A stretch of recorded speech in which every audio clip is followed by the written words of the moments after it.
اعوذ باللہ من الشیطان الرجیم بسم اللہ الرحمن الرحیم۔ آج ہم یہ جاننا چاہیں گے کہ ہم نے اس چینل کو لانچ کیوں کیا ہے، اور اس کا نام رکھا ہے بی ریفارمر، یعنی کہ اصلاح کرنے والے بن جائیں۔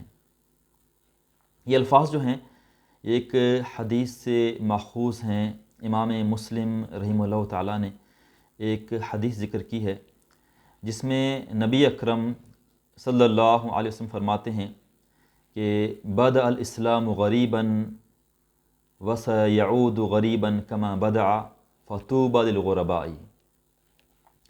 اس کا مطلب یہ ہے کہ اسلام کا آغاز اجنبی ماحول کے اندر ہوا تھا، اور عنقریب اسلام کے اوپر ایک ایسا زمانہ آئے گا کہ اسلام دوبارہ اسی طرح اجنبی بن جائے گا جس طرح وہ اپنے شروع کے دور کے اندر تھا۔ حضور نے فرمایا کہ ایسے زمانے کے اندر غرباء کے لیے خوشخبری ہے۔ غرباء ہے، غریب کی جمع ہے۔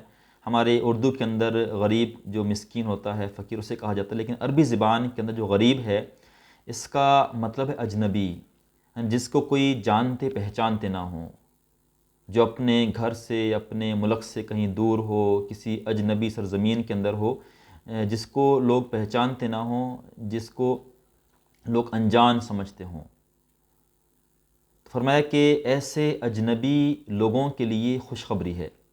تو لوگوں نے پوچھا، یا رسول اللہ، یہ غرباء یہ کون ہیں، یہ اجنبی کون لوگ ہوں گے؟ تو مختلف اس کے الفاظ آئے ہیں اس کی تعریف کے اندر۔ مثلا ایک حدیث کے اندر آتا ہے کہ الذین یصلحون ما افسد الناس من سنتی من بعدی، یہ وہ لوگ ہوں گے کہ میرے بعد لوگوں نے میری جس سنت کو بگاڑ دیا ہوگا، یہ لوگ کھڑے ہوں گے اور میری اس سنت کو ٹھیک کرنے کی کوشش کریں گے، اس بگاڑ کی اصلاح کرنے کی کوشش کریں گے۔ اس طرح سے ایک حدیث کے اندر آتا ہے کہ الذین یحیون سنتی ویعلمونہ الناس، کہ یہ وہ لوگ ہوں گے جو میری سنت کو زندہ کریں گے اور لوگوں کو اسے سکھائیں گے۔ اور ایک الفاظ یہ بھی آتے ہیں الذین یصلحون اذا فسد الناس، کہ جب لوگوں کے اندر بگاڑ عام ہو جائے گا تو یہ غرباء، یہ اجنبی لوگ اٹھ کھڑے ہوں گے اور اس بگاڑ کو ٹھیک کرنے کی، اصلاح کرنے کی کوشش کریں گے۔ اس طرح سے ایک حدیث کے اندر اس کی روایت الگ میں یہ ذکر بھی آتا ہے کہ ناس صالحون قلیل فی کثیر من یعصیہم اکثر ممن یطیعہم، کہ یہ بہت چند نیک لوگ ہوں گے اور ان کے مقابلے میں معاشرے کے اندر برے لوگ کثیر تعداد کے اندر ہوں گے، اور ان کی موافقت کرنے والے بہت کم ہوں گے اور ان کی مخالفت کرنے والے کثیر تعداد کے اندر ہوں گے۔ لہٰذا یہ جو احادیث کے مختلف الفاظ ہیں، اس میں اس زمانے کے اندر ان لوگوں کے لیے عظیم خوشخبری ہے، جنت کی بشارت ہے، جو اس معاشرے کے اندر جو بگاڑ عام ہو چکا ہے اسے ٹھیک کرنے کی کوشش کرتے ہیں۔ لہٰذا ہماری غرض و غایت، ہمارا مقصد اللہ تعالیٰ کی ذات پر بھروسہ کر کے یہ ہے کہ ہم اپنا حصہ شامل کر سکیں اس معاشرے کے اندر۔ اس امت کے اوپر جو ایک زوال آیا ہوا ہے، ہم پستی میں چلے گئے ہیں، اس کا اصل ریزن کیا ہے، یہ بنیادی اسباب کیا ہیں، ہم ان اسباب کو دیکھیں، سمجھیں اور اس بگاڑ کو جڑ سے ختم کرنے کی کوشش کریں۔ یہ اس کا مقصد ہے، اور لہٰذا ہم جانتے ہیں کہ یہ ایک عظیم مقصد ہے، اللہ کے نبی کی سنت کو زندہ کرنا۔ یہ انبیاء کا کام ہے، یہ اللہ تعالیٰ کا کام ہے، ہم سب کو اس کام میں اپنا حصہ ڈالنا چاہیے۔ اس کے لیے ایک عظیم جد و جہد کرنے کی، مسلسل و پیہم کام کرنے کی ضرورت ہے۔ اور دیکھیں عربی مقولہ ہے کہ کن مصلحاً، اصلاح کرنے والے بن جاؤ، بی ریفارمر۔ اصلاح انسان تب کر سکتا ہے جب وہ بذات خود صالح ہو۔